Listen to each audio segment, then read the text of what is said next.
Last year, one company handled $112 billion in purchases. On 98% of them, the customer paid no interest. Zero.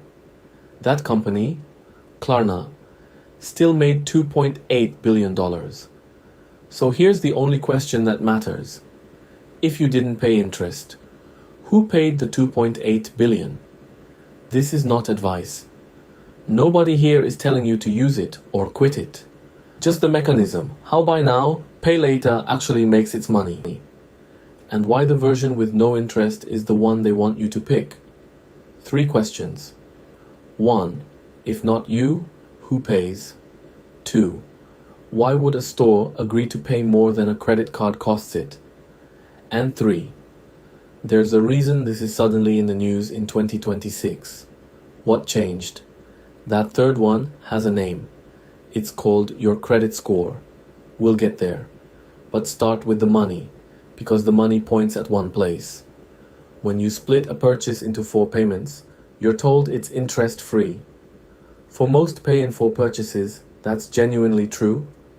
So the revenue comes from somewhere else. It comes from the store. Every time you use it, the shop pays the lender a cut of the sale. The Consumer Bureau measured it. The merchant fee was about 2.5% of everything sold, roughly 6 of every $10 these companies made. Klarna says it out loud in its own filing to regulators. The business is monetized primarily by driving increased sales for merchants, rather than from only charging interest to consumers. Read that again. The lender is telling investors, our product isn't the loan. Our product is your purchase, sold to the store. Now compare the price.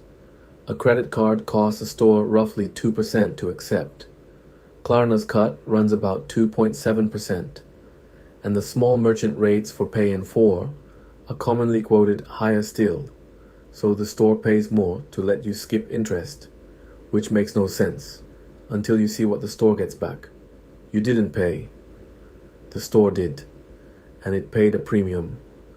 A premium no rational store pays, unless it makes that money back. It does. Here's how. The store pays the premium because the button makes you spend more. That's not a theory the lenders hide. It's the sales pitch. The Consumer Bureau cataloged the exact decks these firms show to retailers. A 41% lift in average order size. A 30% lift in conversion. Higher baskets, more completed checkouts. Those are the lender's own numbers, so treat them as a sales claim. Except independent researchers went and checked.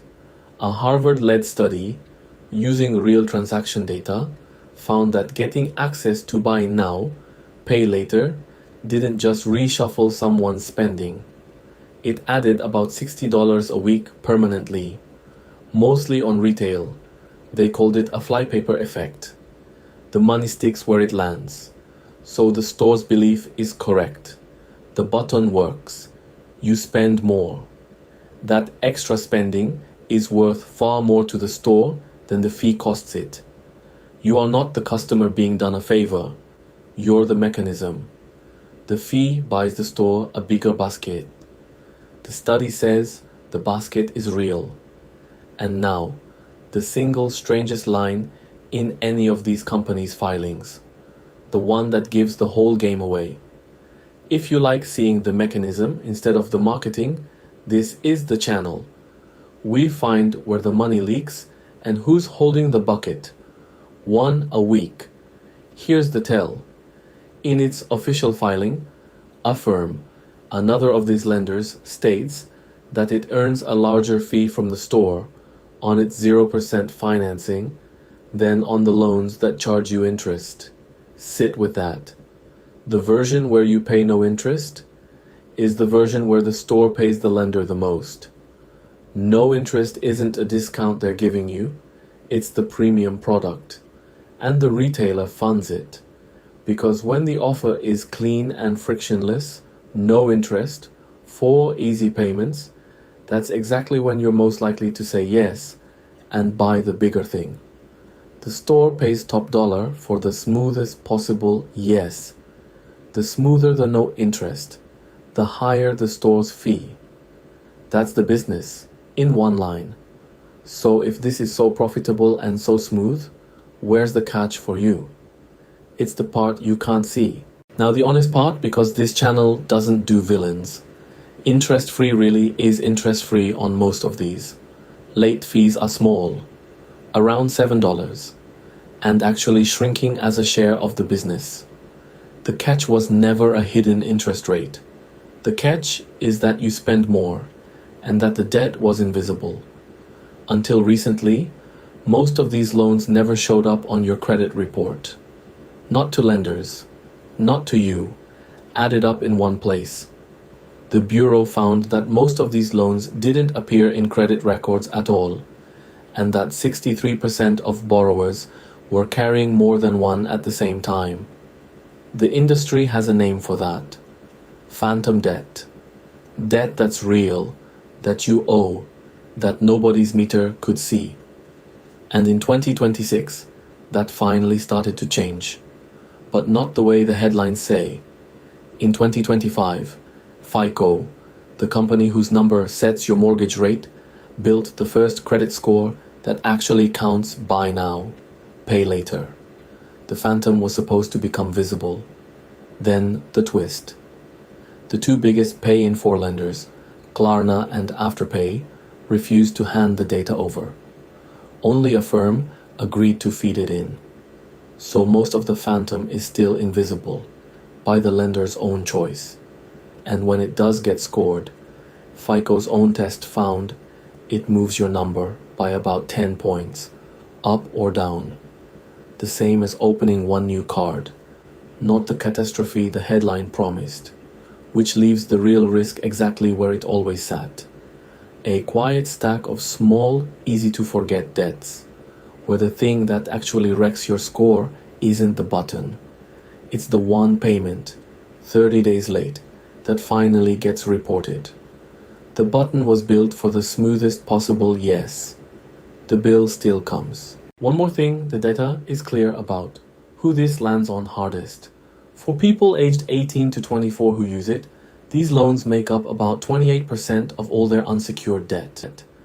And among applicants with the weakest credit, roughly 78% were approved. A frictionless approval is not a neutral thing. The easier the yes, the more of it lands on the thinnest wallets. The exact people for whom an extra $60 a week doesn't reshuffle a budget, it breaks one. And I have to be precise, because precision is the only thing this channel sells. Not every one of these companies is the same. Affirm, for example, makes more from interest than from store fees. It writes a lot of longer interest-bearing loans. The pure zero interest, the store pays model is Klarna and Afterpay. Don't lump them together. And the spending lift figure, the $60 a week, is from a research paper, not a law of physics. Researchers estimate it. Solid work, real data, but an estimate. We say what we can stand behind. The model is merchant-funded and frictionless. The friction it removes lands hardest on those with the least, which is the whole reason to see the mechanism instead of the ad. So, who paid the $2.8 billion? The store did, for a bigger basket. No interest is the premium product because it's the smoothest yes. And the debt that was invisible? The two biggest lenders are still fighting to keep it that way. If you want the next leak, that's what subscribe is for. One a week. One last thing. There's a fee at your own bank that works the opposite way. Instead of hiding, it multiplies. One time you run low, and the bank can turn that into 10 separate charges. On purpose. A judge read the bank's own files and said so. That's next.